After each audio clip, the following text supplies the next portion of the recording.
We're live and organic. Should we give it a countdown? Mic check 1, 2. 3, 2, 1. Hello, hello, hello, hello. How's it going, everybody? I feel like I need to all of a sudden drink a shit ton of Gatorade. A shit ton of Gatorade. Shit ton of Gatorade. First one, nerves. I feel it. Welcome to the show. The first episode of the Gearman Project. Welcome. How do you feel? It's kind of surreal. Like my heart is like beating. So like nervous. Excuse me. I feel, I do. I do feel like kind of like this like angst of just like, we're literally doing this, and I know that like when this is all over, like eventually like we're going to put this out there and hopefully someone listens to it and they can connect with it, or it provokes some sort of thought, or I don't want to like get like a necessarily negative reaction, but if it can impact someone in a good way, I feel like that's what we're going for. Right. And I feel like in a way when you have that standard of yourself, there's like some level of pressure, but at the same time I feel like the whole reason why we started this is because we feel like just like being ourselves, like we can create that because we've been around people that are just themselves, and that's how they inspire us, Right. So it's kind of I don't know, it's a lot to think about. I'm an overthinker. So am I. I mean, you know that. Yeah. Just I tend to worry more than you. Yeah, that's true. But I mean, how did you feel yesterday though? Like after you finally realized like that this was gonna be a real thing. I mean, you put a lot of work into getting all this set up and everything, and something I'm super proud of you for. Thank you. Well, before we get into that, I think we should introduce ourselves to people who might not know us from anything else. Well, that's true. So before we kind of dive into all that, even though we kind of already did, for those of you that don't know us, my name is Zach. I guess co-founder of this channel and podcast. The Gearman Project. The Gearman Project, with my beautiful wife, Marina. Hi, I'm Marina. She's amazing. Well. So, yeah. Hush. You're my wife. Like I said, I'm supposed to hype you. It's part of the deal. So, yeah. So for those of you that do know us, from our YouTube channel, what's or up? Our friends. Or our friends. Family. Or anyone else. Shout out to you guys for listening and showing support. This is one of many, so I'm anticipating it to be a little rough as I hack into the mic. But we're doing it, and I'm excited, and it's kind of like that feeling right before a race, like that, just kind of like, even when you're ready, you still get that kind of like excited, nervous, I don't know. The jitters. The pre-race jitters. Yeah, it's like I'm ready, like I'm excited. I like what I always used to say was if you're not nervous, then you don't really care. My mom used to say that all the time, straight up, when I was young, because I'd be like, because I used to be so nervous, like I get so nervous, and then like right as I was like getting ready to like step in the line, all the nerves went away. It was like almost like right when I got in the blocks, cause like especially when I was a sprinter, like I'd be nervous up until like they said warm-up's off, boom, boom, boom. I'd get my blocks, I'd get set, and I'd like breathe out, and it was like I was ready. It was go time. Nerves were gone. Boom, gun went off. Yeah. And it was just like boom. Like, but this, I mean, we've been talking for, I don't know, 5 or 6 minutes already, and I'm still over here just still kind of working out it's a different kind of nervous. Yeah. Definitely, but still in the sense the same. And I think like it's just a different kind of race. This one's kind of like a longer race, so therefore, you don't really feel settled into like a distance race until like the first mile or so. Right. So like, and you can translate the first mile of a podcast to being like the first few episodes or something. Am I too quiet? No, it just sounds a little bit better if it was a little bit closer. Like as you see, we're figuring this shit out. Yeah, no, like as you kind of turn, like when you talk, you kind of. So I don't like it. I gotta remember to speak into the mic. Yeah, like right there. It sounds great. See, yeah, we're doing this on a budget. These are gaming. This is a gaming headphones here. Yep. Hey, Marina, but it works. Marina doesn't even have any that she can find at the moment, so she's going without. But you know what? We got what we need to, and the message is more important than kind of what it is. You know, we're making it happen. Yeah, and that that's almost more inspiration. Is we don't have all the right tools, but we're still making it work.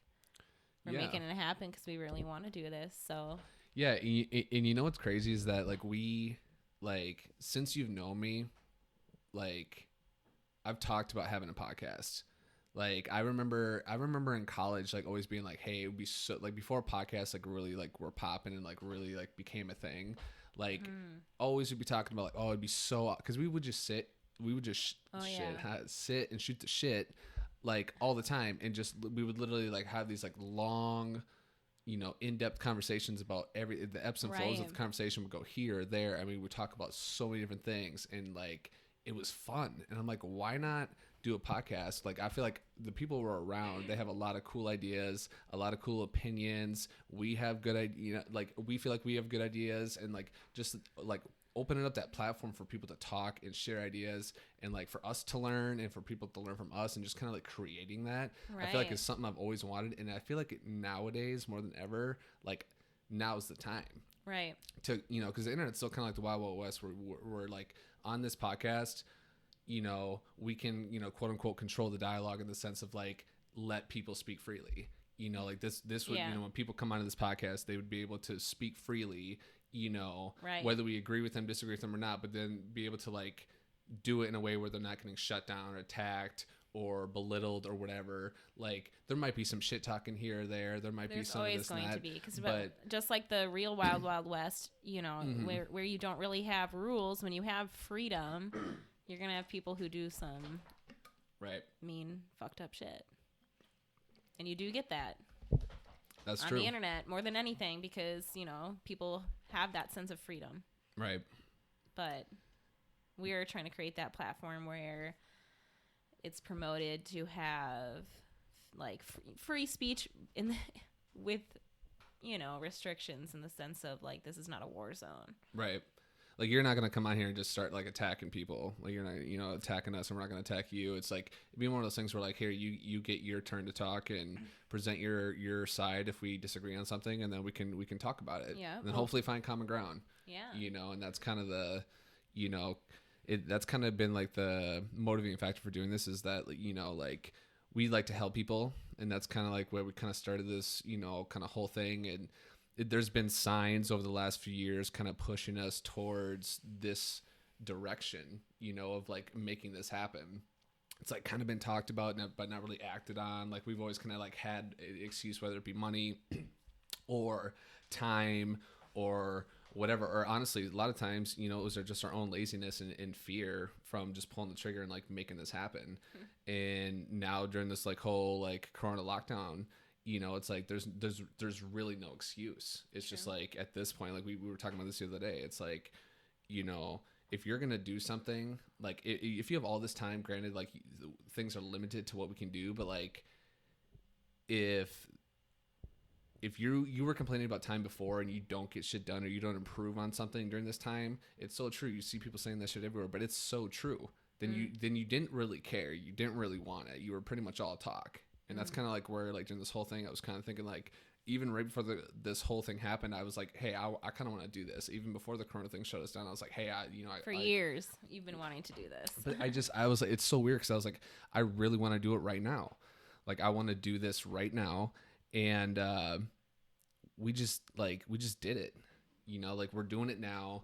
And it feels cool, because it's like, this is like something that's been years in the making, and we're finally doing it. And like, we haven't really been kind of talking about it and really kind of like advertising it too much to like too many of our, like, I guess, of our like close people. Like we have to a few friends, but like it's been kind of under wraps.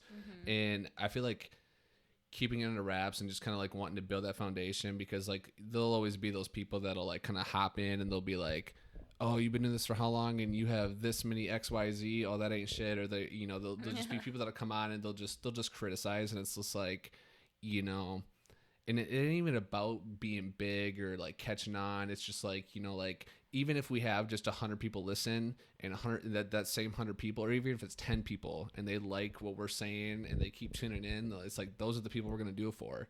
You know, it's all about like just create, like whether it's one connection or a million, it doesn't matter. It's like it's really about, you know, just like really connecting with people. True, and really sharing information and trying to really get to the truth of things, rather than always, you know, seeing half of the story or whatever it may be. And you know, there's a lot of spaces out there where people are talking or sharing information and stuff like that. So that's why we want to emphasize the, you know, the platform of it being, I don't know, you know, where like disagreement doesn't have to be hostile nor avoided. That's usually like what I always end up saying is, you know, disagreement shouldn't be hostile and it shouldn't have to be avoided either. Disagreement is where understanding can happen, and once you reach like understanding, that's where compromise can come from as well. But at least, like at the very least, if you don't reach compromise, there's understanding. And you know, and I think that's in today's age where people are so quick to just shut people down, for not feeling, thinking, or anything in, or what they perceive the person to not think or feel the same way as them, it's just shut down. And I think that's a problem in our society. So I'm hoping that with how we present information and talk about things, we can, you know, be that example. I don't know. Right. At least that's one goal.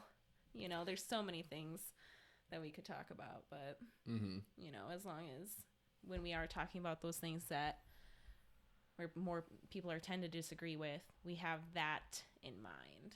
Right.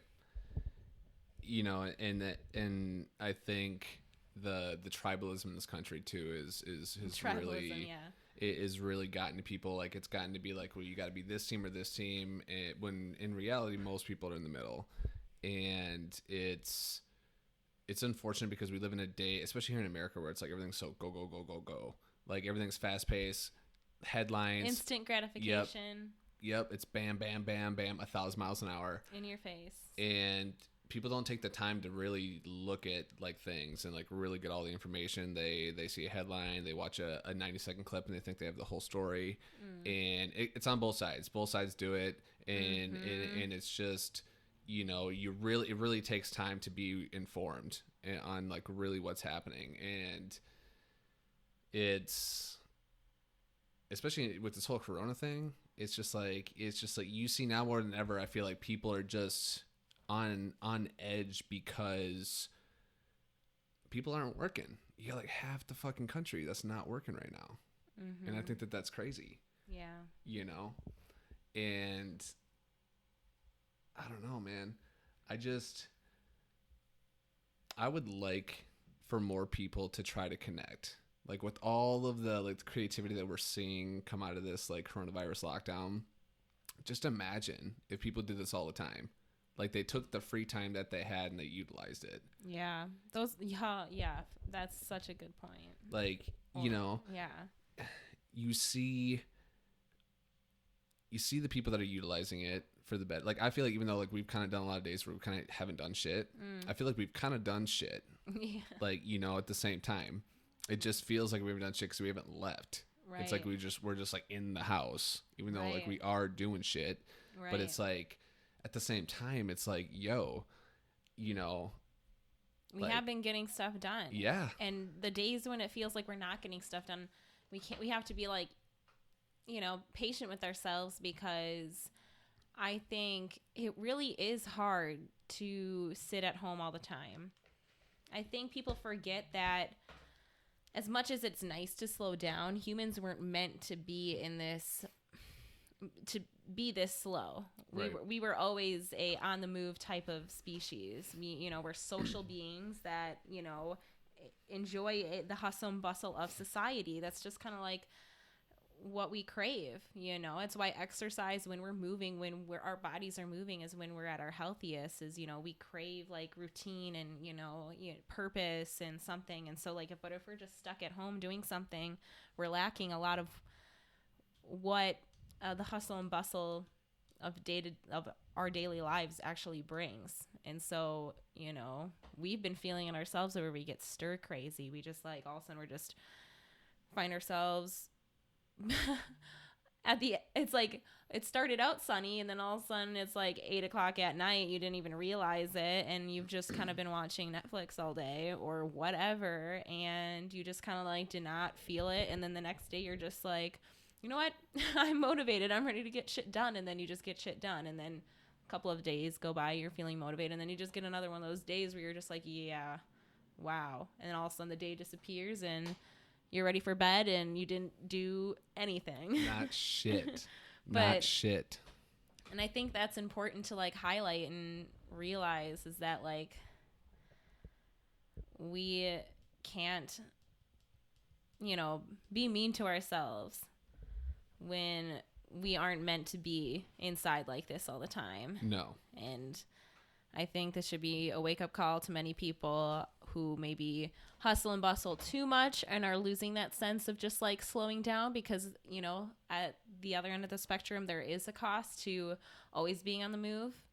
And then it's also a lesson to the people who are maybe not doing enough and maybe are inside too much, and now you're really seeing what it's like to be like stuck inside and not allowed to go out, and you're realizing how much it kind of affects you when you don't get the sunlight, when you don't get that exercise. So right.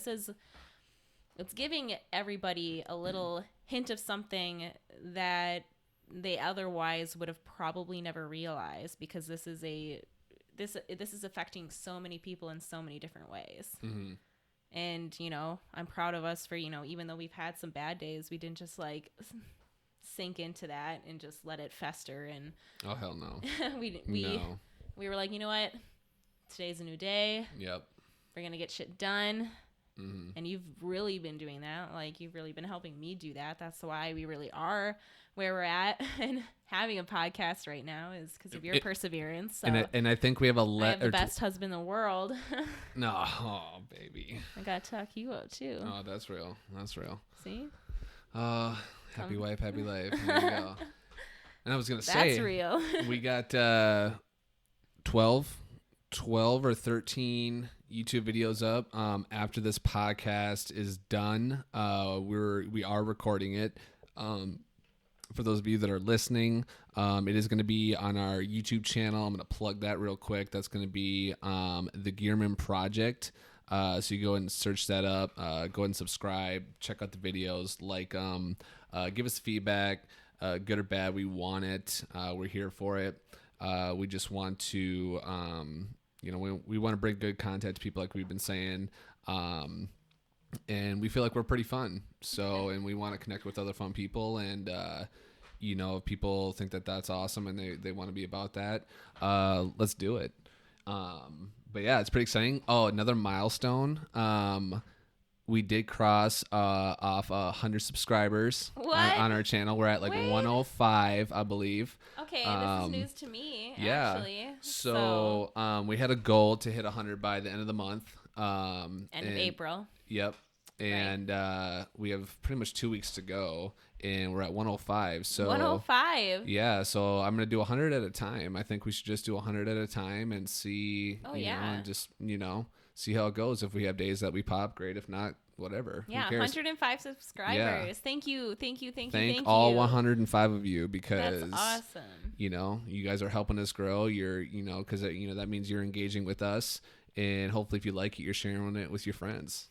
I appreciate that. Yeah. I really do. Honestly, it's really cool to know that there's 105 of you out there that, that fuck with us like that. So that's so cool. And we've never met, but you like us enough through just watching our videos and just watching who we are. And and now hopefully listening to our podcast, and where we can elaborate a little bit more just on, you can just hear us kind of like talk, and who we are as people, us, and I'm not saying reactions are, a stage or anything, but you're more so like you're doing something for a purpose more. So this is just more to just talk, so you can kind of get a real feel for, who we are. Right. It's more free flowing, more random, more sporadic, depending on where, the conversation leads, Exactly.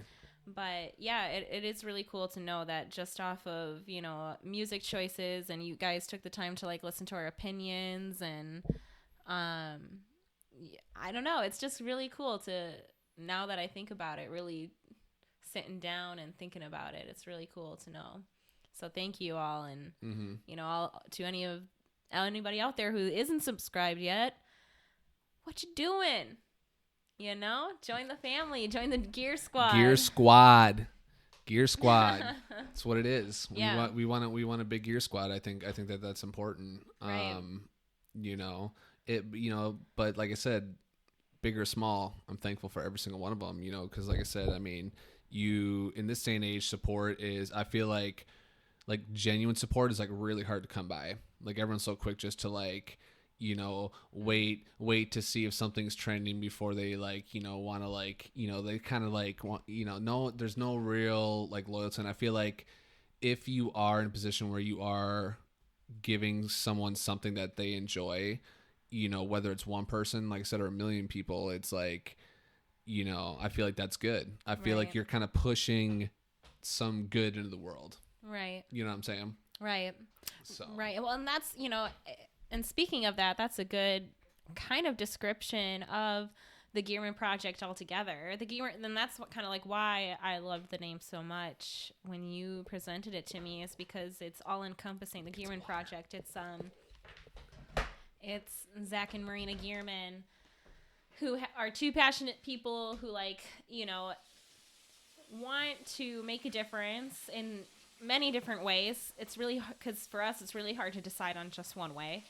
So we wanted to just really find a way to connect with people on so many different levels, and that can present so many different opportunities, but we also already had so many different ideas in mind already, when it comes to just our lifestyle and how much we love fitness and just health altogether and longevity. We crave just information and, expanding our minds and our perspective, all that kind of stuff.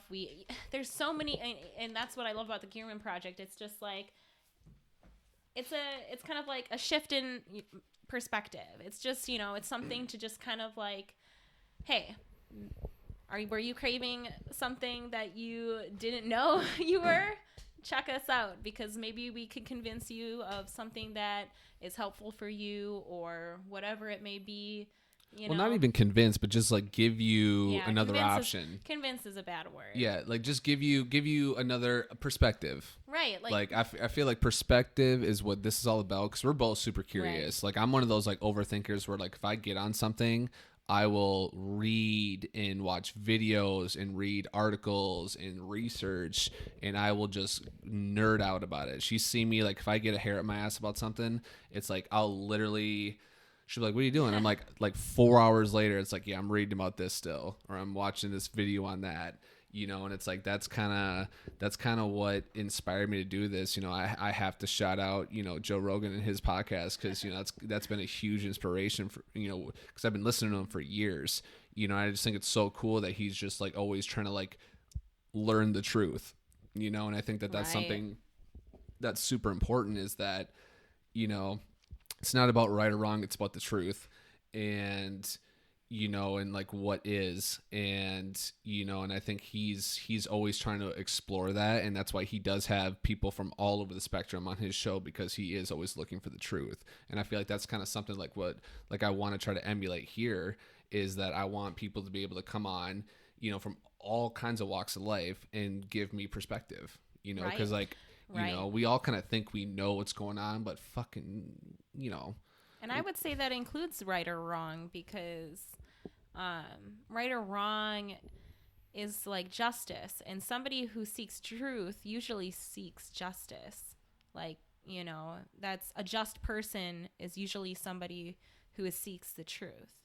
And, right. And justice is kind of like deciding what's right or wrong. But justice is like, you know, that's kind of, it's hard to describe in itself, but like right or wrong knows no like emotions, you know. Right. Because, you know, emotions are subjective and to be interpreted many different ways. But when you get down to it, if you truly seek justice, the truth doesn't, you know, that's seeking the truth. And the truth doesn't care how you feel. It's kind of like facts. Like facts. Well, yeah. I mean, facts are the facts. Facts help you get to the truth. Exactly. Whatever the truth may be. Right. And that's crazy that nowadays, like, facts That's some can Play-Doh be, for you, actually. Yeah. I was gonna say, I was like, is that the truth paper? Is that the truth paper peeping through? Yeah, some theory. That's Philosophical theory for you. You know, that's some crazy shit. You know, like you think about like a guy who was around, you know, a fat ass minute ago. I'm not even gonna pretend like I can like even pull it off the top of my head right now, but it's like you think about it, like what he thought about, like just his thoughts have been so fucking impactful on our society as humans. Yeah. Like the Greeks in general, dude, like without them, like if they wouldn't have like beat the Persians, we wouldn't have had democracy like in the entire world. Yeah. That's crazy. That's true. That's wild. Just looking at human thought and just human civilization and society throughout history, and just seeing from where we came from and to where we are now. And basically it's like, in a way, almost nothing has changed except for just the technology that we have. Because like, if you think about it, there's always times of peace and times of war, and that war can be interpreted in many different ways. But there's, you know, it's just like another ebb and flow. It's just like up and down of right. Like whether humans actually get along or not. Yeah. Yeah. But, you know, now we just have more technology. Our lives are easier. Honestly, the easiest they've ever been. Ever. But I'll probably complain the most. Well, yeah. But it's hard to actually tell. Well, why do you think social media is what it is right now? You know, people, I mean, if it's people just easier to read people's minds now because everybody tells you through social media. Well, you're not reading their mind. That's exactly it. Everyone is fucking telling you what they're saying. You don't have to read people's Exactly. minds. I mean, technically, that's what we're doing right here. I mean, we're sitting on this podcast and we're going to put it out to the world because, you know, we want our thoughts. Yeah, we want to share our thoughts. Right. You know, but there's something so much more, I feel like, human about sitting down, looking at someone in the eye, and like having a conversation instead of just like. Because anyone can sit there and talk shit on Twitter. Bingo. You know, I can sit there and tweet at Mike Tyson and be like, but, you know, would I say that shit to his face? Fuck no. He would flatline me. He would flatline me.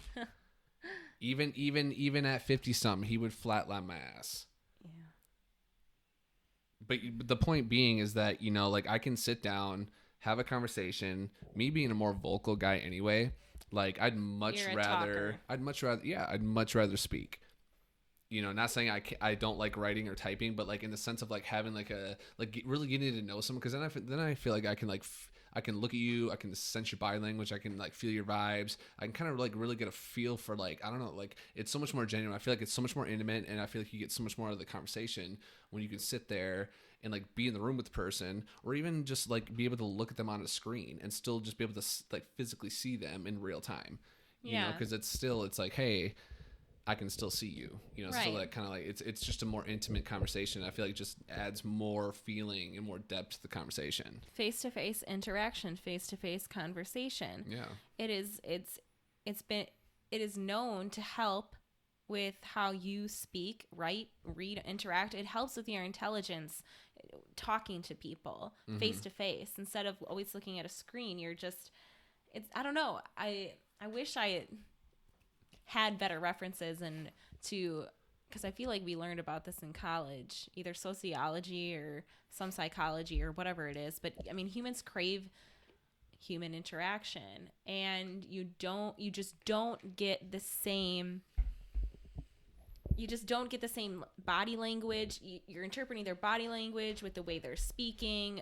There's just so much that you are breaking down that just helps with your translation to understand people. It's just like we are made to understand other humans. I mean, we are in itself, like, you know, we are all individuals, but we all are humans. Right. So it's like, so when we are talking on social media, we're not getting that same thing. It's taking away some of that natural human interaction, that natural human instinct, you know, to have conversation. And it is dumbing us down in a way, because we, I don't know, abbreviate things. Like LOL is something people actually say out loud now. Like, I LOL'd. You know, I say it all the time. LOL. That's funny you say that. LMAO. Or, LMAO. LMAO. Things are You'll hear that a lot on this and, podcast, because I love saying that shit. Right. Grammar, everything. It's just people aren't doing it to be... The machines are changing us, politically correct or, you know, grammatically correct. They're just doing it to get it out there where, you know... So when it's just different. I don't know. I could go on forever and ever about it. Well, please do. And we have time. But it's just so crazy to me how much people avoid it. I mean, I even myself have found throughout the years that I do not like talking on the phone anymore. When that's how I used to get a hold of people all the time. Like, that's how I talked to my friends, like in middle school and stuff. Like, I called them on my house phone. I would call them and talk for whatever. And my sisters or my mom would sometimes like pick up the phone and be like, "Mom, I'm on the phone," or whatever. Like, I don't know. And I miss those days. But I blame social media in a lot of ways for how, for why I don't. They don't know. No, they don't know. For why I now don't like talking on the phone, because it's like I've gotten used to avoiding it. That's sad. And it's made me, and that just, it doesn't help my mentality for sure. No. And I don't know. And I don't think it can help anybody's mentality, because even if you're like an introvert, you still, human interaction. It's like, it's just a part of our DNA. We just need it. It helps us grow. I don't know. No, you're right. I'm trying to think of the guy who was who's on Joe Rogan's podcast that talked about suicide rates for girls since 2010 because of the biggest correlating factor with social media. I'm gonna look it up. Hold on. Yeah, you do need to look that up, because that it just makes it more real, with how it just makes it easier also for people to be mean to each other on social media as well. Because I think it makes weak people strong, and then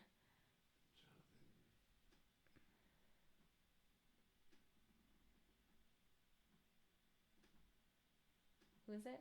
Jonathan Haidt. Haidt? Yep. Jonathan Haidt.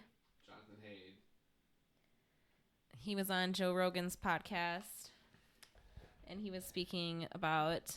He's an American social psychologist, professor of ethics leadership at New York University Stern School of Business. He's an author. I'm going to try to find exactly something so I can kind of read a little bit more of the stats of it. But yeah, basically we're saying... main areas of study are the psychology of morality and the moral emotions. That's interesting. Well, that would make sense of why he knows the statistics about, suicide rates for young girls, especially since social media was introduced into the world. It has gone down. And if you think about it, how much women just see other beautiful, perfect women or how easy it is for other women to be really mean, because women are vindictive and they attack your emotions, where guys, you know, fight physically, women attack emotions. And oh my gosh, it's just you know, that's why I need to get off social media, because, you know, it's not a good place for me to look. I mean, I feel like I'm a pretty confident person. I love fashion, and I feel like I have a very unique style, and I have a lot of confidence myself, but there's something about social media that, you know, just tries to attack my self-confidence all the time, even though I have confidence, and it just gets at me, and I cannot help it. And I just find myself comparing myself to other people when I don't need to. I should just be like, oh, they're, you know, I shouldn't even fuck those people. Well, it's not even that. It's you know, you don't need to. Why though? And that's the thing. It's like, I shouldn't even be like comparing myself to them. I should be like, wow, you know, happy for them, and just be like, you know what, they're, you know, their own person and stuff like that. But it's just, I think it's just so in your face. Right. And you just don't see. You see everything, you see what everybody wants you to see, and it's perfect. And there's just not enough people, you know, you see the posts every once in a while. They're like, oh, this is, you know, natural, or this is me bloated, blah, blah, blah, blah, blah. You know, they're just doing that to make you feel a little bit better, you know, like whatever. But, you know, nobody does that consistently or really wants to. So you're still just slammed with just perfect images no matter what, because that's what everybody aims on social media, is to put out the perfect representation of themselves. And that's why it is so dangerous. Not everyone. I don't think everyone, but I feel like that's I would assume that's probably the vast majority. But with that being said, you know, if you're smart enough to realize like, hey, I know that this is not good. So like you're ahead of a lot of people, because a lot of people are like, oh no man, I got a problem, but they're like, they look on their screen time and it's like, oh, I spent fucking 9 hours on Instagram today, you know, type shit. Right. You know, you've seen those teachers that post those memes of like their kids, or those pictures of like how many, they took a tally of how many minutes per all, you know, by second period, how many kids, like how many minutes they were on Snapchat, Facebook, and it was like some ridiculous. It was basically almost every second of every class. Right. That's crazy. By the way, I was trying to find that Jonathan Haidt guy and like some stats that he was saying, but I can't really, like, all this like random shit keeps popping up, and it's like a lot of YouTube stuff, and I can't play that. Otherwise, when I put this up on YouTube, it's like copyright stuff, so I can't do that. But just know that, like, if you want to go check it out, he did say it on Joe Rogan, like on his Joe Rogan's podcast. So I'm going to plug him again, because it really blew my mind, because it was just like, whoa. And then like you see like a little, you know, because we worked with kids, you know, you see like I still work with kids. Yeah, like a little 5th grader with fucking Instagram, and they have a Finsta where they're like doing bad shit, because Finsta is like the bad Instagram. The fact that there's silly. that a whole generation created Finsta, like that thing that was even LMAO. created, that was even a thing.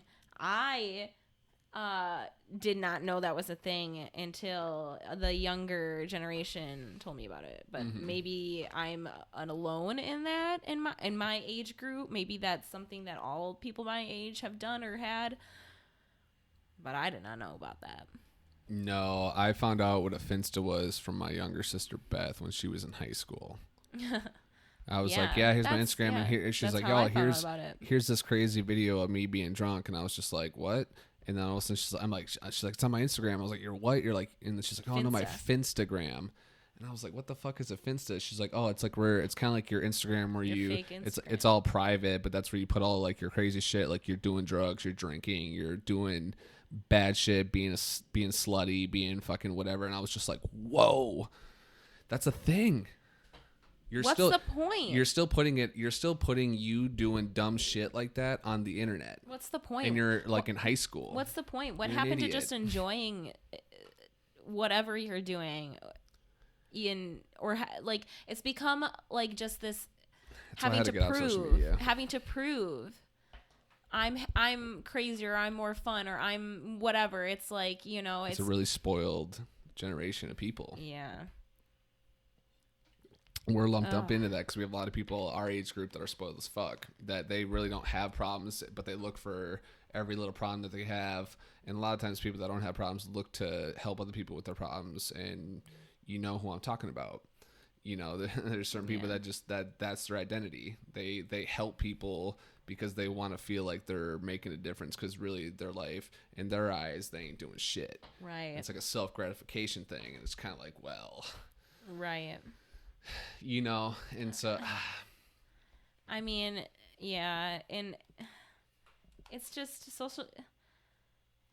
It's crazy because social media can be good, and it has a lot of good qualities, and there's many things that it can be used for good. Mm-hmm. But I just think that if you think about it, in a human lifetime, I think social media still has been introduced, and it's still too early within our lifetime to really kind of settle.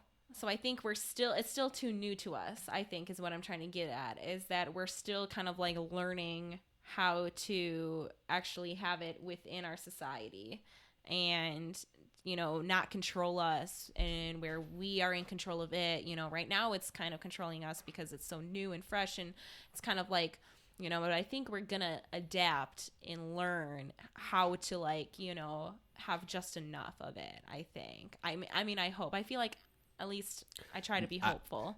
I think on some super sci-fi crazy shit, I think you know the story of the Unabomber, right? Like, he basically thinks that like technology eventually is like gonna, like, they're grooming us to, like, basically like technology's like using us to like eventually take over, basically essentially like the Matrix type shit, right?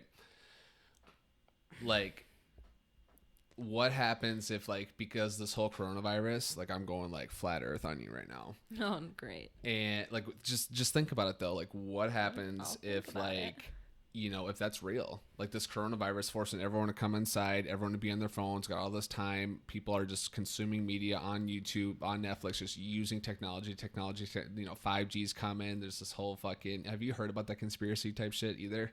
That 5G shit? I mean, I've kind of heard about it. I haven't heard anything about it other than the fact that there was one. I didn't entertain the idea, just because, like, there's more important shit. And I feel like that's what people are eventually going to realize, is that with the internet, with social media, there is more important shit. And right now we're focused on too much. We're focused on the wrong stuff. And it's going to come to light. We're finding it out right now, you know, the problems that we do have with our society, with, you know, consumerism, with social media, with, you know, just the sharing of information, with communication between everybody, and so we use social media for that mostly. Mm-hmm. And it's like, I mean, it's all gonna hit rock bottom, right? And I think we'll learn from it. I mean, I feel like we are doubting the human race a little bit too much right now. We have experienced and endured a lot, like too much, a lot of things. Right. So I feel like we've also endured worse than what's happening right now. Right. And so I think we're going to come out better because of it. I think we're going to come out on a different side. I hope people use this as a wake-up call, and I hope people that are like, you know, well, it didn't really affect me, bro, it didn't even really affect me, think about how it affected everyone else though, and like on such a massive scale. Like, just take a step back for just like a second and just be like, damn, you know, maybe for like the rich people who have, you know, a lot of shit going on, they, you know, a lot of them can't go anywhere either, but like, yeah, well, they're in a mansion, bro. It's like, yeah, but they're still stuck, you know, think about that. Right. You know, and it's just like, you know, I'm not saying like, oh, like any pity party for like super rich people or anything, but it's just like, you know, when you got to think perspective. Well, you also don't know how much money they've been donating. It's not like a lot of them have a lot. It's not like most of the uber rich are celebrities also that, you know, you see on television all the time that are singing to you guys. You know, like, there's people out there putting in a lot of work that don't get the spotlight. And so people always, I mean, it's really easy to vilify people who have things that you don't. Right. Because jealousy is it's a bad thing. It's really, I mean, it's bad for your psyche. Jealousy creates a lot of, bad situations, and it gets people in a lot of bad spots, and it usually keeps people down. It's one of the 7 deadly sins or something like that is jealousy, right? Yep.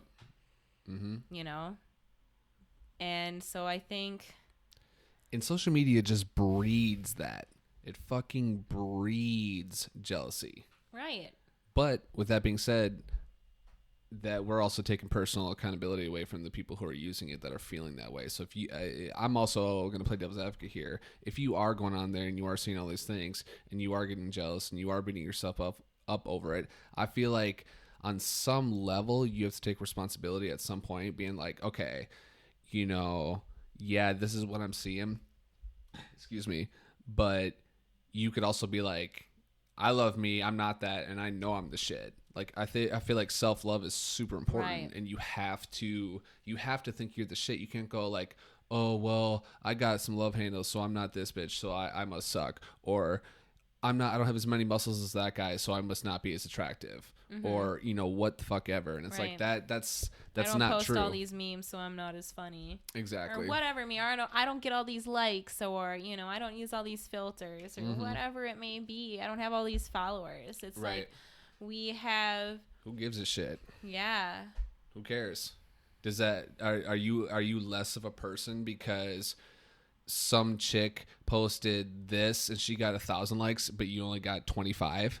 Well, those 25 people, they liked your shit. Why do you like? It's all about self. It's all selfish. It's all vain. About face value. It's vain. At the end of the day, social media, when it comes to likes and shit like that, when you are posting those pictures of like, oh, look at me, unless you're using it to promote something like a product, you're essentially doing it for vain reasons. If we're going to get right down to it, you want people to be like, yeah, they agree with you or compliment you. Like either way, if you look at it, I guess it's kind of a cynical way of looking at it, but at the same time, it's like, it's true. Well, the people who misuse social media. Remember, right. Because you like, not everybody, but the people who misuse social media are using it to fill a hole. Yep. They're using it to fill a void. And that's why it's so dangerous, is because they're using that to replace something that, they didn't let heal. Right. Or, they're not focusing on it. You're using it as a distraction or whatever. There's so many, there's so many different situations, and I think that's why social media is bad. It's just another one of those things to add onto the list of like, gambling or addiction, like addiction or anything that can kind of, because social media is addicting. I think it's the most addictive thing right now, the most legal addictive thing in the world right now. I bet if you were going to take a poll, especially right now, with everyone being home and shit, I can tell you right now, like, I haven't been on like social media with this, say, Snapchat. Like, I gave it up for New Year's, but it's been YouTube. But I've also spent a lot of time since I've had the time now. Mainly because we're kind of up and doing this thing now. But like, I guess I'm really not on it. But like before, I feel like I was checking the apps pretty much around the clock because I was always getting notifications, and it was just sucking up so much time, and it was just like, fuck. Right. But yeah, it's social media. Yeah, people take it at face value, and I think people will learn from it. Like I guess that's what I was really trying to get at, is that all of this stuff we're still learning. People are still waking up. I feel like we've woken up, and people still are. People are still taking everything they see on social media at face value, and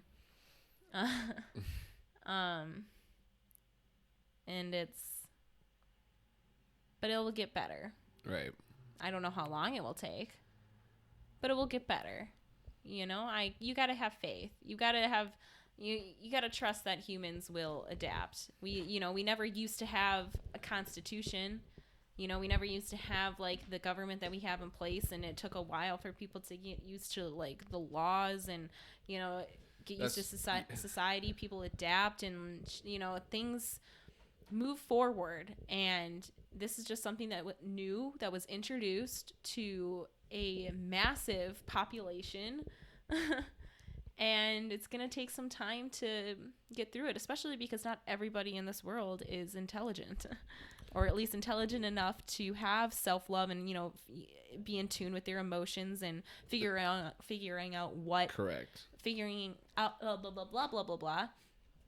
Like you said, what were you, like, figuring out self-responsibility. And I think that is the biggest thing that we have kind of lost, because social media and with all of the technology advancements, there's always somebody that's going to go, yeah, I'm with that guy. Yeah, like all the technology advancements have made everything so easy, and a lot of it is taken away from the accountability and self-responsibility that each individual has for themselves, for their community, for their country, and everything like that. And this, especially right now, the COVID thing, COVID-19, all this stuff, and is really highlighting that. Mm-hmm. Self-responsibility. There's the responsibility that you have, like what you can do, because sorry, but I saw this one thing, Lady Gaga, she was like interviewed, and she's like, I don't believe in like all in this together.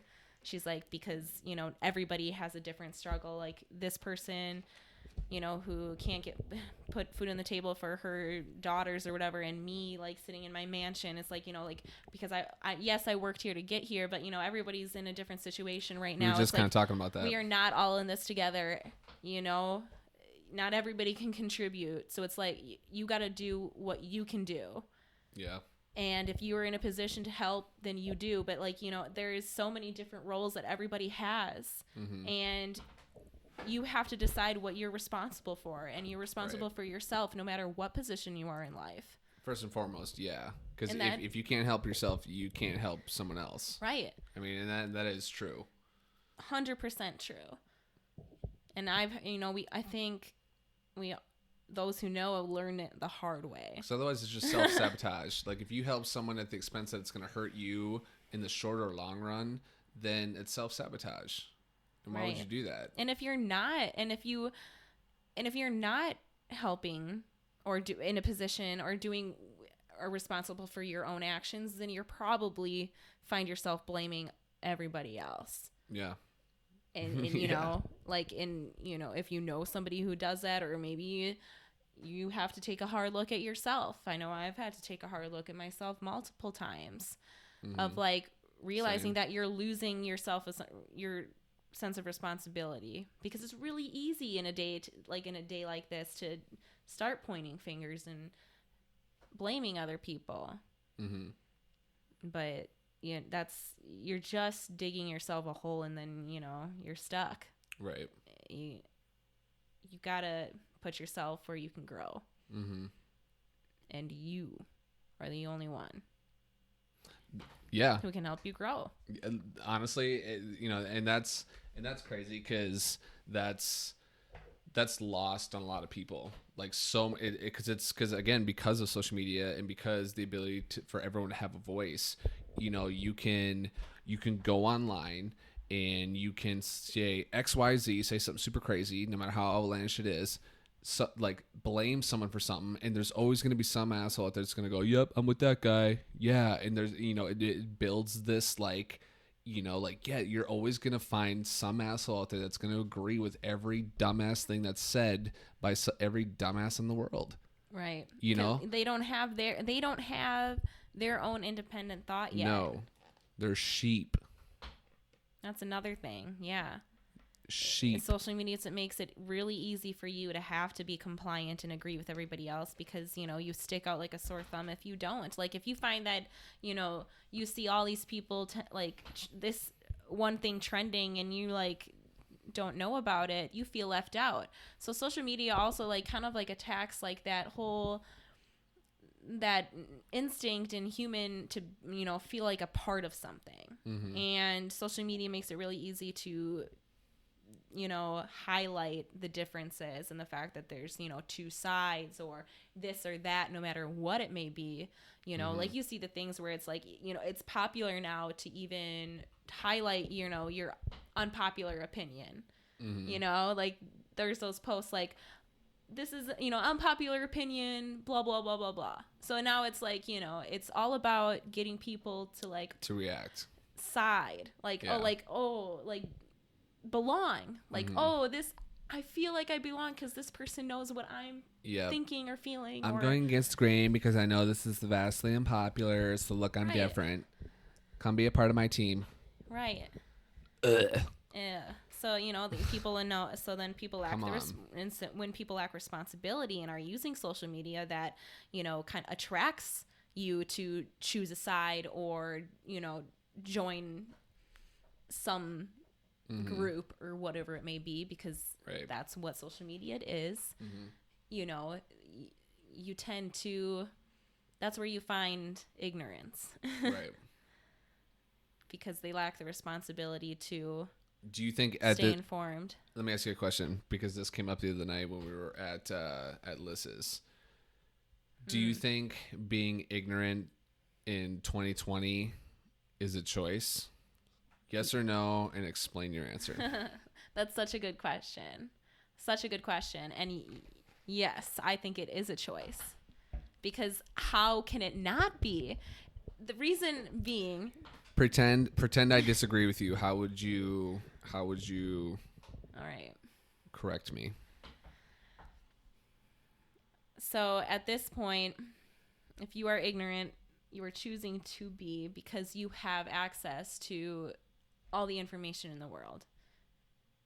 You have access to every side, every article, you have so much information, fact, fiction. You can read it all, find it all, watch it all, whatever. It is accessible to you. But you have to make the choice to seek that out. You have to make the choice to be objective rather than subjective. You have to make a choice to listen to the other side rather than tell them what you think. Like there's, and that's, that it includes responsibility, but it is a choice. You have the responsibility to stay informed. And if you aren't, then you should not be speaking on it. That's, people have gotten too confident. Like if you don't know anything about it, then why are you speaking on it? It's my right, bro. It's my right to say what I want. It's your right to have an opinion. But once you get called out on that opinion or asked to explain where you got that opinion and you don't know, then it's not anybody else's fault but your own for lacking the responsibility and not making the choice to stay informed. Therefore you are blissfully ignorant. Let me play devil's advocate real quick. You say so go ahead. Everyone has access to all this information, right? What happens if I live in a really shitty neighborhood and I have a single mom and she works paycheck to paycheck and we don't have internet at my house and I have a flip phone, like a track phone from Walmart that you pay $29 a month and you get like 80 texts and like 5 minutes to talk on the phone. Then what? Do they have the TV? No TV. We'll say no TV. We'll amp it. We'll just say that like busted. No TV. But that's a real person. Can't afford to keep it on. It's not a priority. Heat's more important. And they grew up like that for years. Right. But the school systems ain't, for the most part, aren't really helping. Right. I mean, it shows in our test scores and in our audits. Like, I mean, our schools are not doing well across the country. Yeah. So, like, how do you not stay ignorant? I have reasons for that being more than just the school's responsibility, though. I'm not saying it's the school's responsibility. I'm talking about just the we're staying on the ignorance thing. So, like you said, ignorance is a choice. And I'm giving you obviously a very specific example, but there's I would assume quite a few people that can fit that mold. So saying everyone, I'm just seeing how you would argue that. Yeah. Well, obviously you have to be more sympathetic in that situation because like they don't have that, but if you wanted to seek that out, you could. They do have public libraries where they have books and first cards free. where you can, and like a lot of them, you know, are free. Mm-hmm. And, you know, you can look that up that way and stay informed that way. And I don't know, it's highly unlikely that they don't have a smartphone, though. I feel like everybody almost has a smartphone nowadays. But it's almost considered a necessity. I think the biggest thing that I think they're also, you know, might be missing is just everyday conversation. Is perspective. It's just reaching out and beyond your own front yard. Yeah. And, you know, maybe that means, you know, your own boys. No matter what that may be, I think that's what a lot of people are missing in gaining perspective, because I think social media doesn't really give a good perspective. I think everyday conversation, smiling, waving, you know, saying hi, or opening up the door to conversation, even if you don't want to, in the most public places, is I think a good example of really seeing where humanity is at and where it really is. And I think that gives you more information than anything else, you know. So I think, because that's like the whole message, is that I think more people are in the middle and really want the same things, just don't know how to get there. And I think you would find that more people are in the middle if you just tried talking to your neighbor, tried smiling and talking and waving to the people around you. I think people are looking down at your phone. People are afraid of human contact. I think, you know, people, you know, you want look away. We find it when we're out running on the trails. It's like, we'll be staring at you, ready to like wave to you, and the person like looks down right away, and it's just like, oh my God. It's like people don't avoid it. Don't avoid it. Yeah. Don't avoid it. They do, though. We shouldn't be. I kind of get mad sometimes, and I'm like, I'll like yell or be like, okay, and Marina kind of gets a little mad because I know I get petty, but it's like, you know, come on, like we're huffing it together, baby. I can hear you breathing from around the corner, and then I'm gonna be like, hey, bro, and you're like, fuck. It's like, yeah, you know, people suck. But the thing is that people don't suck. No, they don't. But people have been convinced through social media that they are. Mm-hmm. That they're like, people have lost faith in humanity because they see for only face value on social media. They only see what they want to see sometimes. And that's the other dangerous thing is, you know, people, you know, only like and see what they're used to seeing. Mm-hmm. You know, it's been filtered, and, you know, all the algorithms have been made so that they keep seeing what they want to see. Right. So I don't know. I think that's it's tough, but I think it's still a choice. That's a good argument, a good, you know, devil's advocate position. But I feel like at that point, do you take it upon yourself to instill your own views on that person, or do you just show them the tools on how to develop their own insight? How would you go about trying to like give that person insight, or you just chalk it up to, oh, that's a motherfucking L? That has been the biggest mistake in our country's history, is trying to instill values rather than trying to actually fix the root of the problem. I am always a believer of like, I'm not trying to make it easier for somebody once they've already started their that path. I'd rather, you know, give everybody a chance to, you know, start at the, like just have a chance, like have an even start playing field, I guess, an even starting point. Everybody has the same starting point, rather than, you know,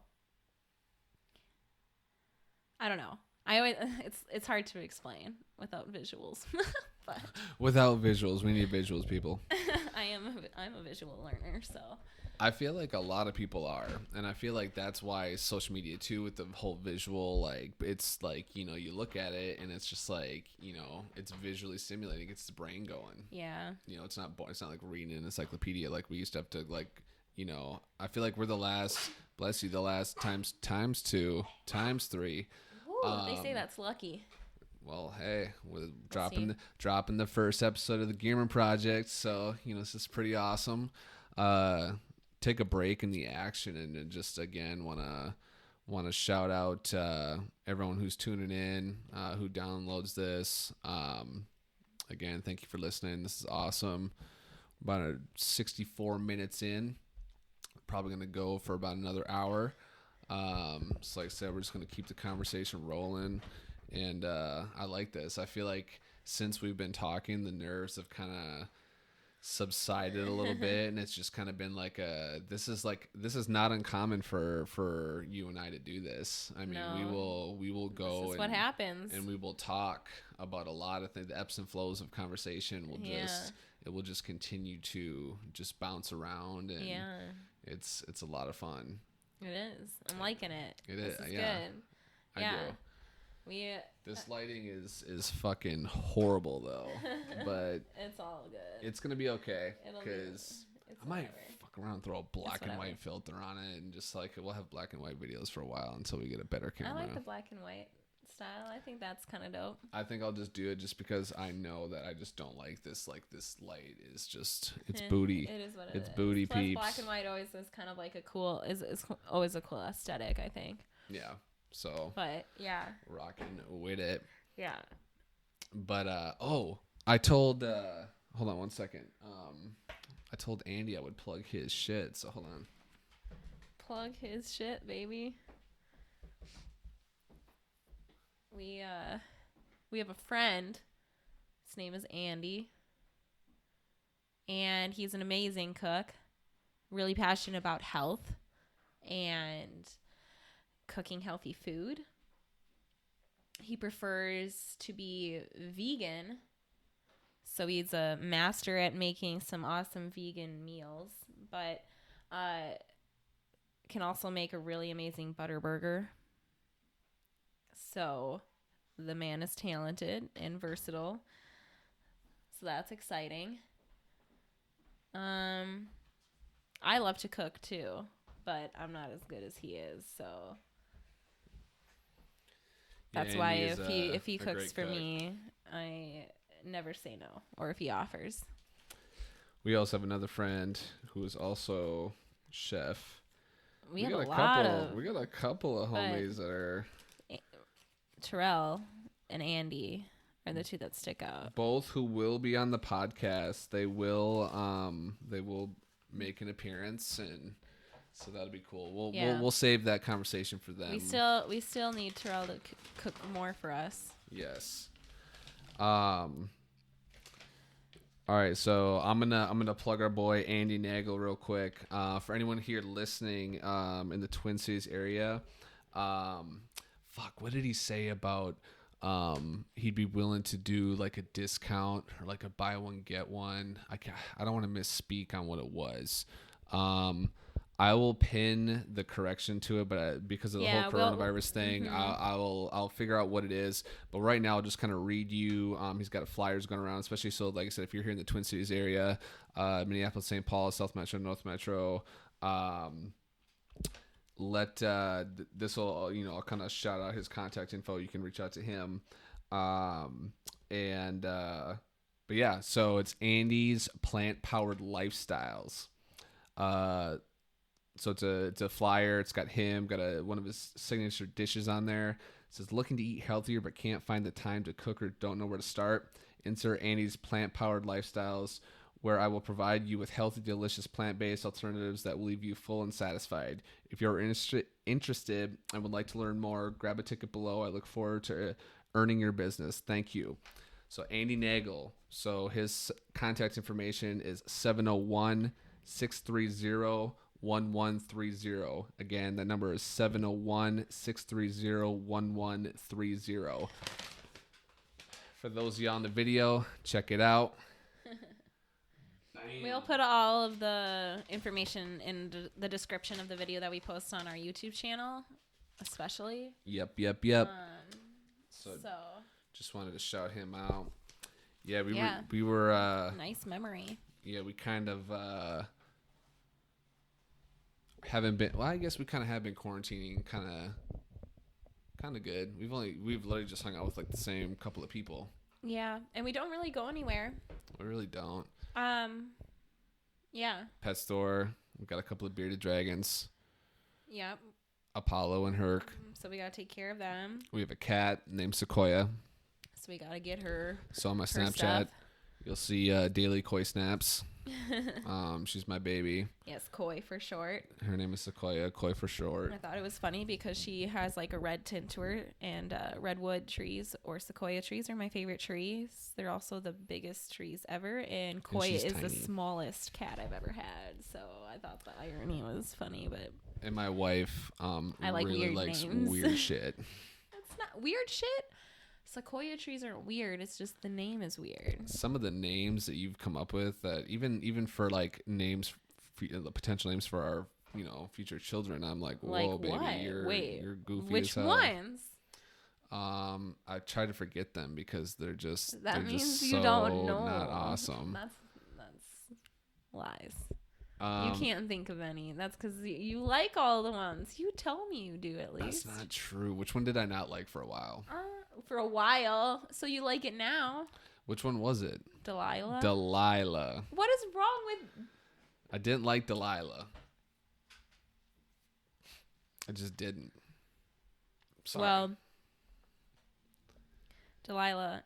I love Delilah. And It's a it's beautiful happening. name. It's a Telling you beautiful right name. now, it's happening. Well, Somehow. I'm using... That name is being used somehow. well, I guess fine. If that's what you want. It's what I want. It is what you It's what's want. happening. Remember? You said it before. That's true. Happy wife. Happy wife.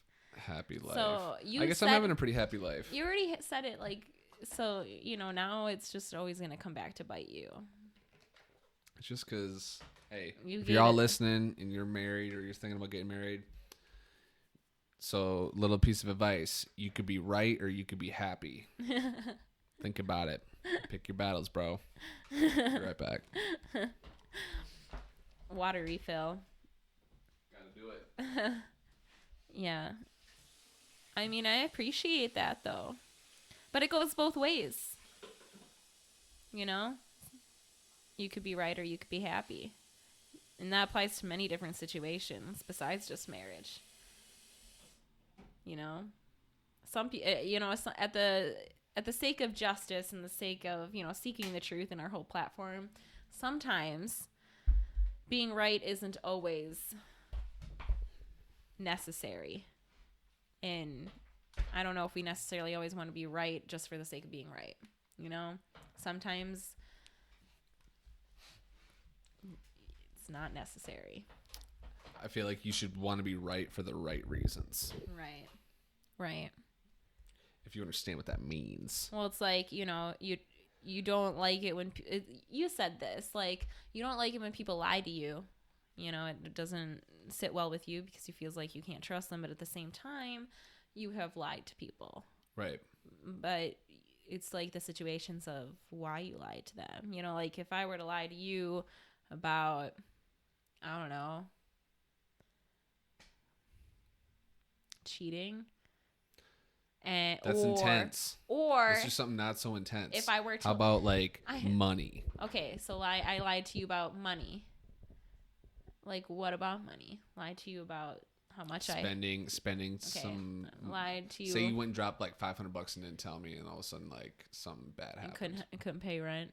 Yeah, something something crazy like like that. Yeah. Okay, And then you that's a big deal. But if I were to like I don't know, what's something I would lie to you that would be good? Not good, but like in a certain situation. If I just like woke up and I was just hung the fuck over and I just looked like hell, And you're I'd be like, oh, baby, you're so cute. I'd be like, bullshit. It's not true, but it is at the same time. It's like, obviously you looked way better, yeah, but you're still my husband. So, train wrecked. you're still cute, but it's just not your cutest. It's not cute. No, I'd be fucking wrecked. I would be destroyed. Right. Or if, like you ran a race and you completely sucked. And I'd be like, you know what? Good job, baby. And that I'd was be a like, nice shut try. up. That was a good race, babe. Yeah. You did your best. Don't tell me. Don't, Even that's though I'd the be like, worst. what the fuck? Can we touch on that? Can we touch on how that's like the worst thing you can fucking say to a runner after they run like shit is good race? I ran the race. I fucking know it wasn't good. Don't tell me it's good. I don't think I've ever had a coach though that has like really told me good race after it was a bad race though. But that's because that's what you need. You know, that's because if you don't know, if now you heard it here. If you have a friend and they had a bad race and you tell them good race, they want to strangle you secretly, not depending on their personality. I've said some mean shit to people that have done that, and you know, it's like, I guess I'm sorry now, but like, come on, like, don't play with me. Yeah. Like, I know. Yeah. I just feel like it's an insult to the work and the struggle of like running a race, because it hurts whether you run well or not. Mm-hmm. So it's like either way, you're fucking putting your body through like this pain, and you took all this time to train to get there. And then when it happens, you get like not the result that you wanted. And it's extra disappointing because it's like, okay, I went through all this time and energy. My body feels like shit now.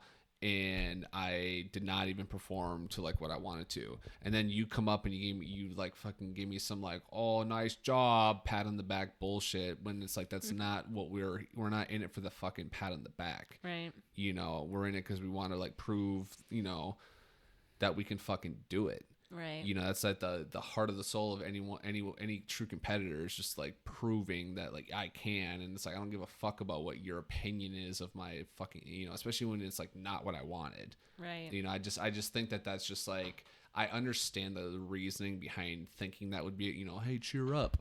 But it's like to a real, like, and when I say real competitor, I mean a real competitor. Mm-hmm. Like someone who's just like casually does something, they like it because it's fun, but they're not like really like into Even it. then, I'm sure they don't like it if they have a bad race. Right. You know, but like especially if like you're a real competitor, you know, like maybe that other person might need it to like continue to stay motivated, but a real competitor who like is motivated, who, you know, is trying to really achieve some major goal, and they don't get there, right, they're pretty devastated. It can be tough, right? Yeah. And I don't like it either. That's a no. It's just, you know, when I think the biggest thing for me with it too is just like, especially if it comes from someone that like isn't a runner. Like when I have someone come up and be like, nice job, bro. And it's like, no offense to them, I have friends that are just not runners and it's totally okay, but they couldn't make it to the end of the block. And they're like, good job, bro. It's like, do you even understand? And it's more than me. And it's like, yeah, but that's the last thing I give a fuck about right now is like if I'm better than you in that moment. Right. You know, like I said, when they say that, like, so I just think it's a weird thing like, that people say. Like, oh, like, you know, nice job or whatever, I forgive them because they don't understand. But if they were to be like, oh, it's more than me, like, I'd be like, oh, like that's just annoying. I forgive them because they just don't understand. But that is like an annoying phrase. Super annoying. It's like, oh, like, well, you know, you know, that's more than me, or, you know, like, I don't, all that kind of stuff. Like, it's like, well, yeah, of course it's more than you. I've been training my whole life. Right. For this, like doing this, like I've been putting in work since I was in middle school, and never stopped. Right. Through my entire school career and everything like that. So it's just like, like, of course it's more than you. But, you know, I don't ever get mad, and I try not to let it get under my skin because they don't understand. Like, not everybody has had that opportunity or had that push or had that drive, and, you know, for whatever reason, it sucks because, like, I think sport is one of the best things that you can have. Right. Like, it's like the sport is, like, especially at a young age, one of the most constructive things that you could ever do or have your kid do. It's just proven, like, you can look up the science. If you want a mentally strong, successful, you know, mentality person or whatever, sports help you get there. Yes.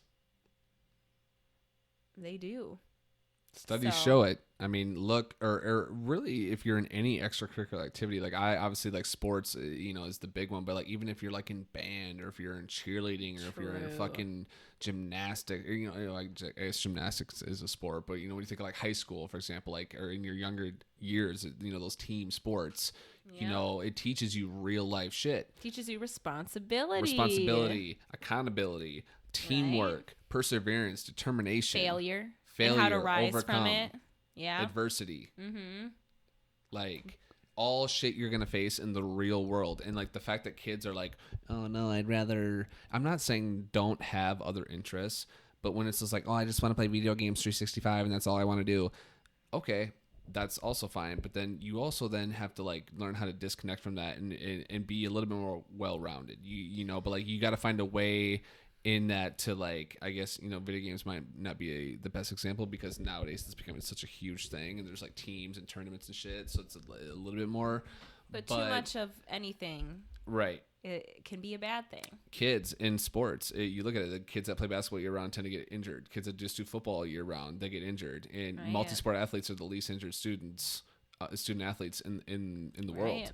You think about it with like gaming too. It's like, something's going to start failing. Right. And, if all you do is like game, something's going to deteriorate or be off or, and I think a lot of times it's your social shit because a lot of times gamers are kind of fucking nerdy and kind of weird and awkward because they're not used to like, again, face to face. They're all talking online over mics and shit. Right. And like, I'm a gamer, but I'm also like very much like a talker. Like I could like, there'll be stretches where I don't game for a minute, like, but then like I'll get on a kick and I'll play a game for like fucking a week straight. But you're already like, you have that personality, you have that mentality where you don't need something to fill anything. Like you're not looking for that stuff because like you're like you're trying to get away from something or whatever. You're pretty happy and sound with your life. So the things that you're doing, like that you like video games, all that kind of stuff, you're doing it because you enjoy it.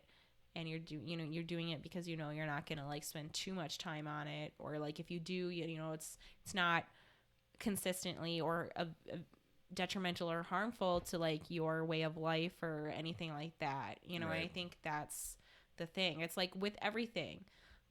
That's what people have forgot because we have an easily accessible, over consumerist type of like society, like culture and stuff like that, where it's just like it's easy for us to get too much of everything. Mm-hmm. It's like we overindulge in everything, but everything in moderation is always is the best way to live. Like it's really, that's just, so like if it's too much video games, it's going to eventually be detrimental. It doesn't mean video games are bad, but if it's too much, it's bad. Just like social media. Social media doesn't have to be bad, but if it's too much, it's a bad thing. It's the same thing with sugar. It's the same thing with TV. It's the same thing with, I don't know. Everything in moderation. School. Water. Work. Too much water can kill you. Money. Like everything, it's like even money. If you get too much money at one time, people are dumb and they spend it and then they're fucking broke again. But if it's like in moderation, if they fucking know how to spend in moderation, all that kind of stuff, the key to a happy life is truly moderation in everything. Mm-hmm. Because we overindulge, and if you tip the balance, if you tip the being scales open too. At all, huh? Like being open and being open-minded. Just to all your possibilities. And I think that's the biggest thing. Communication. I think that's the biggest thing ailing. No, it's okay. I think that's one of the biggest things that's ailing not only this country but people around the world is that like everyone, because of the internet and that like I said, for every thought there's that idiot that will agree with you. I think that there's people are so, again, they're looking for something to feel that, and like, oh, the likes, and I got a heart, and I got a this, and I got a thumbs up, and oh, cool. And people get stuck in their ways because they have that constantly, that like, it's like residual, like, what's the word I'm looking for? Reformation, or what's the word? Reformation? No. When something happens over and over and over again. Repetition? No. Shit. What is it? I feel like reinforcement. Reinforcement. Like, that's what I meant. Like, like their views are constantly, fucking, it was evading me. No, it's okay. it reinforces that all the time. And so it's like people don't want to fucking have like people like, nope, I know what I know and I don't want to know anything and I know that I'm right, and because this guy and all the look at, I got 10 likes, they fucking do, you know. And it's like that's how people think. And then it's even worse when people got like 1,000 people that like their shit, and especially when it's some snarky ass comment. That's one of the things I hate about Facebook, when someone said something that was really fucking dumb and it was just like, what? And all of a sudden it's got like 3,000 like What's likes, even worth the attention. and I'm like, what? Like, in like hearts and shit, and there's a lot of people, yeah, go person, you know, about whatever whatever the fucking comment is, or like, yeah, bro, like, yeehaw. And it's just like, okay, what are we? I know. It doesn't make any sense. It's wild. It's a wild world we live in. It's really crazy, and I don't know. You make valid points in the sense of the fact that like we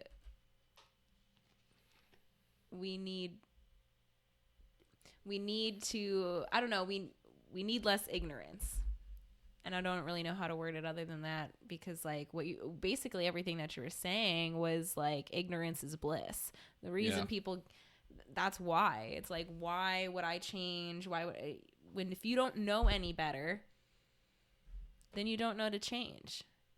You know, it's like, I don't know. That's why the term sheep even was like brought up. It's like, if you're a sheep, you don't know any better than the fact that you're a sheep. Right. You know, until the wolf comes. Right. And then you go to slaughter. And then it's R.I.P. dog. Right. But like, other than that, you're just doing your thing. Mm-hmm. You know, until somebody tips the scales or whatever, or caught, like, I don't know, slaps you in the face, like, it's really hard for people to, you know, get out of that ignorance. Right. Because it is bliss. That's where that phrase comes from. It's easier for people to just stick to like what they know, because, you know, people fear, I mean, maybe it's people fear change or growth or whatever. People, like, when you become stagnant, you become comfortable. Mm-hmm. And comfort is a dangerous thing. That's why, like, what we were always told in track, like in cross country and running and everything, like, discomfort is where, you know, growth happens. Discomfort is where you get faster. Discomfort is where things, you know, get moving. You know, discomfort is where you want to be. You know, get out of your comfort zone. Mm-hmm. Your comfort zone is, you know, is killing you slowly. Right. Get out of that. Mm-hmm. But if you people don't realize that they're in their comfort zone, mm-hmm. because they're just living their everyday life. Right. So how do you get somebody out of that? Mm-hmm. You know, unless you know them directly. Right. You know, or maybe through our podcast. I don't know. Maybe through, you know, that's the thing.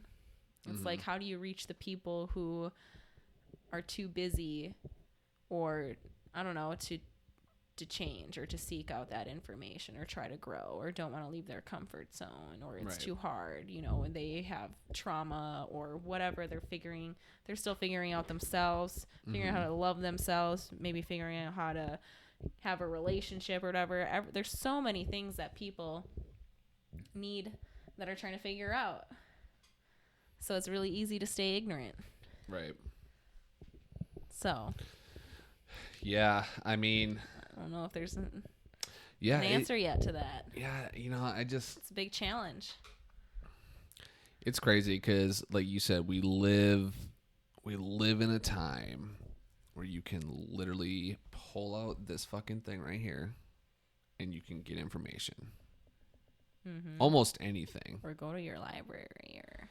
Yeah, go to your, you know what, when this is all over, go to your local library and support that shit. Because in a few years, they're going to be obsolete. I hope not. I hope not, too. They're just going to fucking photocopy everything onto the internet and boom. That's what's going to happen. It's an amazing thing, your library. You know, It has everything, all the books, everything that you can want or read or watch or listen to. Chill it out, baby. And it's basically free. And you just have your time to use it, and then you return it. Right. I used to go to the library all the time. It's essential, yeah. Before we had a computer, because we didn't have a computer all the time growing up. Like, so we used to go to we used to go to the library. I specifically got a library card just so I could go use the computer. You get an hour. You get an hour a day. 60 minutes. Mm-hmm. That's it. And then go outside and play or read a book. Yeah. But get the fuck out of here. Yeah. That's really what it was. Yeah. So, yeah.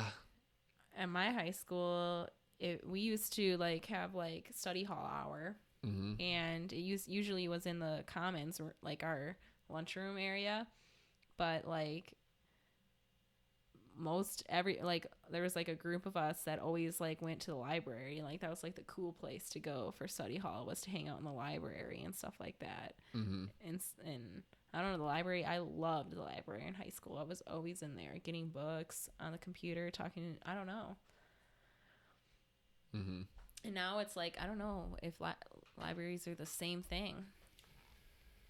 I feel like more computers, more like areas to plug in your computer, your devices. It's becoming more of that kind of, less like checking out books and more like finding resources and a quiet place to do work. Yeah, it's more of like a designated quiet zone for a lot of people. Yeah, I know that's something that I used to have. That's what the library was basically for in high school, was when you were writing papers and stuff like that, and you needed to source things. You needed to get books. Like we used to have to source books for our papers and everything like that. I can't say it. Thesaurus. Yep. Remember those encyclopedias? Yep. Remember encyclopedias would be A through Z, and it would be like have all this shit in it, and you'd be like, oh, there it is, and you'd fucking write it down. Encyclopedias have their own certain way of being referenced too when you cite them in papers and stuff like that, because they have so much information. Yeah. Crazy. I know. Because it isn't just one person with information. Do you know how to use a card catalog? Like, like with those card catalogs where you actually, to find like a book in the library to see if they have it, they have all their books, like everything in the library is like cataloged into these cards, and it's like alphabetically, and you just go and look, and it will tell you where it is in the library to find it. Yep. Wow. I don't know if they do that anymore. I think everything's online. It's now. Online, but that's how they used to do it before the computers. They would stamp it. Oh my god, that's wild. Yeah. Now it's all online, and now you can scan barcode, boom. Yep. Next. It's crazy. Just imagine what the next 20 years is gonna look like. Just imagine I was 8 years old 20 years ago. Think about what it's like now, and just think about the shit we've seen just in the 2000 and in the 2010s. Just over the last 10 years. Oh my god. When I'm 38, what the fuck? Think about that. Wow.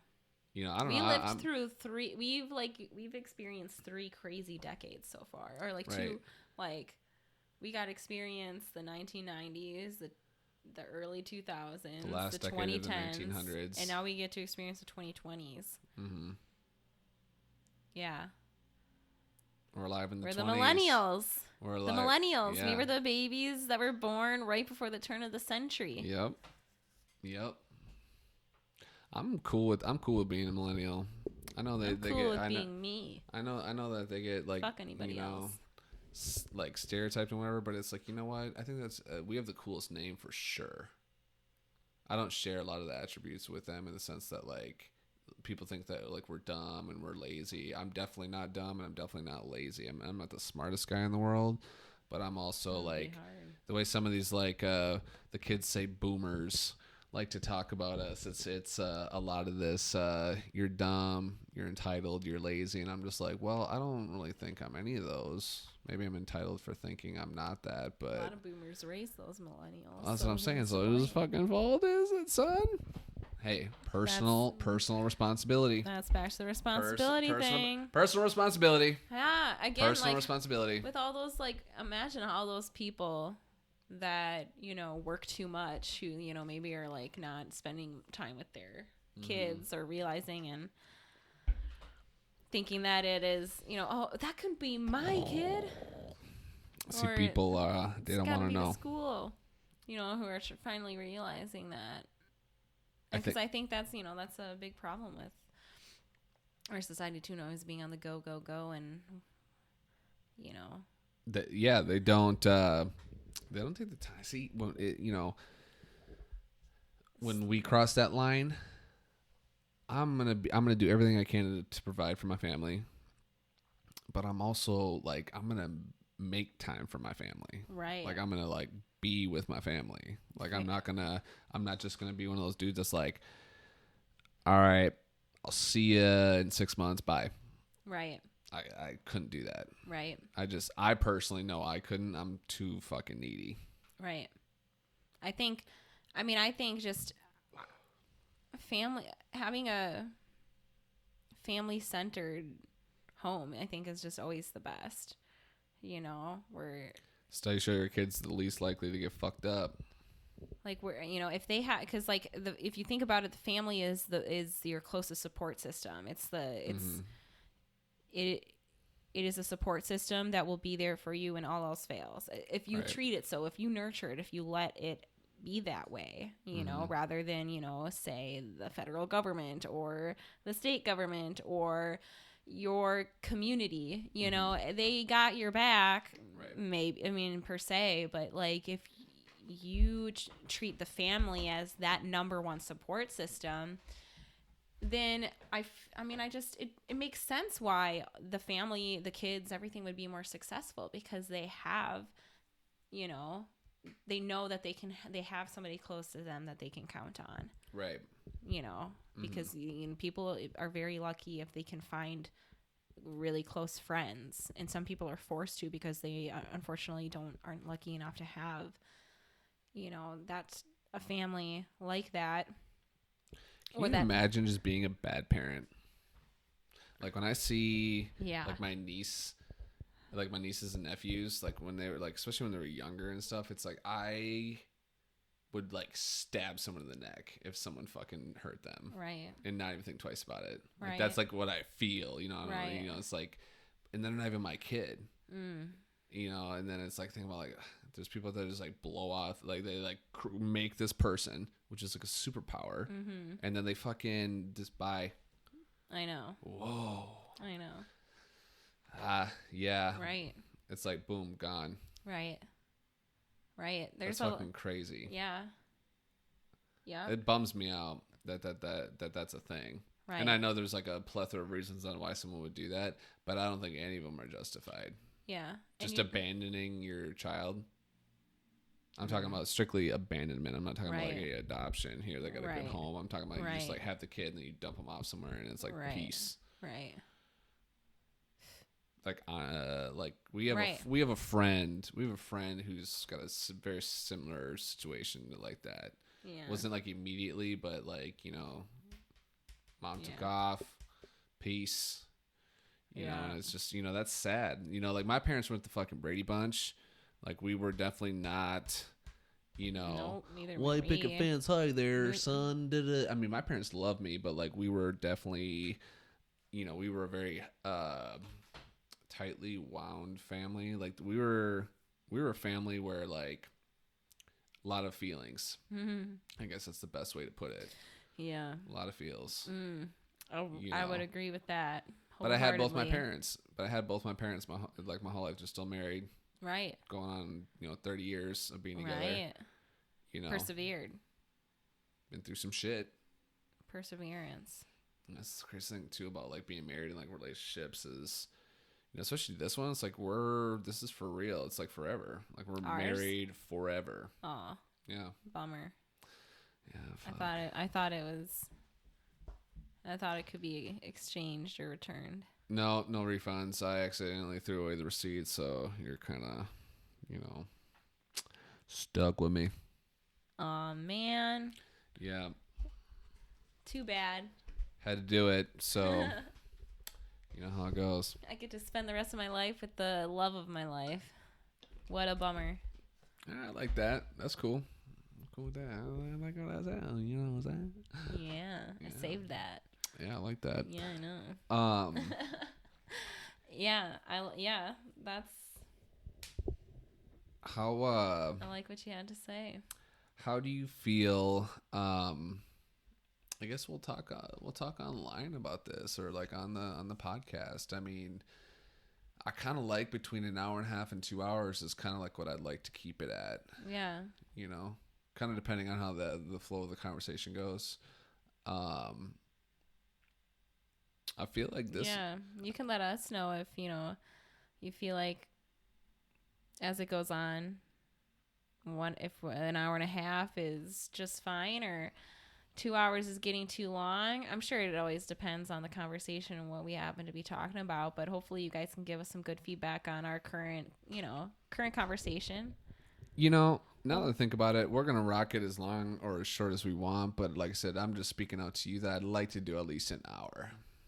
Yeah. I think we'll always probably do at least an hour, because it's hard for us to not have a conversation that is short and concise like that. Yeah, I feel like we always end up talking for like an hour at least. So I feel like, yeah, I would agree with that. I don't think we should put a time limit on this at all. I don't think many people do. I feel like this is just it's just kind of speak until you think it's time to close up. Yeah. But yeah, no, I was just kind of thinking about it, like I said, just kind of, I don't know. I kind of want to circle it, bring it all kind of back. Like we've talked about a lot. We have. I'm really happy that we're doing it, and I kind of just want to, I more or less kind of want to end on that. Like as far as like kind of talking, however our last little bit of our conversation kind of to, end on us just finally, we being did it. here, doing it. And we were talking about this when we were at our friend Liz and Andy's house the other day, is that, during this time, it's like, again, if you want something bad enough, you'll make, the kind of thing, you'll make time. Like, well, you'll try to do what you can. And I kind of, was kind of, we had been talking about doing this, and then, like I said, it's like, now I have all this time. Why not do it now? Yeah, the money, like there was time like where it's like, yeah, money's been tight. Like I'm not currently working right now, but it's like I spent money that I probably otherwise shouldn't have, or needed to probably put elsewhere on the necessary things to make this happen. And then like, I feel like I'm betting on us that we're going to like, be able to flourish with this. Right. And like, I want to keep this going, whether it turns into an income thing or not. Like, I just like I've wanted to do this, and I've wanted to embrace this. And the fact that like we're doing it, I just feel super happy that we're like doing this. I just think this is like one of the, like I said, it's been one of my, biggest fantasies, I guess you can say, is of like, just doing a podcast and just being able to create this, and then having people come on and be able to like talk about different things and just like learn some shit. Mm-hmm. I want to learn some shit. And if you talk got something, for 3 hours, yeah, people don't talk. Yeah, or talk for an hour and a half. Yeah, maybe, or sit and listen for an hour and a half. Maybe we barely say a thing, and we are just our minds are blown for an hour and a half. Or maybe there's just great conversation for 3 hours, right? Or whatever. But I mean, I can tell how excited and just how it's been flowing through you. It's just like you've been radiating your excitement and happiness and stuff like that, and you put a lot of work into getting this started. And I'm happy that we finally have been here, or got to this point, and have been doing the reaction videos, getting our channel started. I don't know, you've been a huge motivation to me, to get me thinking about what I want and using this time wisely. So I mean, you're just a great example altogether. So I mean, I can't take any credit for it. That's why I'm saying this. It's because this is all possible because of you. And so you deserve to relish in this moment. Well, thank you. But you yourself have definitely been helping with this. So, like I said, I've just been your fangirl. I've just been your cheerleader. Go, baby. Go. Hey, it's working. Oh, that's so good. Yeah. I love it. Yeah. No. No. So yeah, I think we'll wrap it up. Hour 45, give or take. And this is the first one in the books. Might have been a little choppy, but you know what? Yeah. We did it. We got here. We did, baby. We got it done. We got it done. We got it done. We had a nice conversation. Yeah. I love talking with you. I just love you, period, baby. People are going to get on here and just be like, oh, these fucking people are like, oh, I love you guys so much. You got to appreciate the people in your life. That's true. Nothing wrong with saying that, because you never know when your last time is that you're going to be able to say that. So, exactly. I feel like you should say it all the time. And this is our first one, so appreciation is due. Yes. First one. Finally pulled the trigger. Shout out to Papa Dukes. It was his birthday a couple days ago. 56. What's he? Oh man. Fuck, you're putting his age out there? Oh yeah. He's in his 50s. He's the old man. That's all you need to know. Yep. He's the OG. So shout out to him. Happy birthday. With that being said, thank you guys. For tuning in. Gonna plug the channel one more time. The Gearman Project on YouTube. We're gonna upload this video. We're gonna kind of splice and dice different parts of this, different things that we kind of talked about. So if there's anything particular you guys just want to just click on and hear instead of listening to the whole hour 45, we'll put that on there for you guys. For all of you that are listening to this via our various podcast streaming services. Go check us out on YouTube. Give us a like. Also, if you guys like what you heard here, this is going to be one of many episodes. Hopefully, now that we got this all set up, we'll be cranking them out on the regular. So hopefully, we'll bring you some interesting viewpoints and more conversations like this. If you guys like what you heard today, keep checking us out. Yeah, that couldn't have said it better myself. Cool. We will link social medias on the YouTube page. Snapchat and Instagram we'll be using for the most part. So check those out if you guys want. If not, totally cool too. Otherwise, thank you guys. Again, I'm Zach. I'm Marina. And thank you guys for tuning in to the Gearman Project. Woo! All right. Thank you guys. All right. Peace. Peace.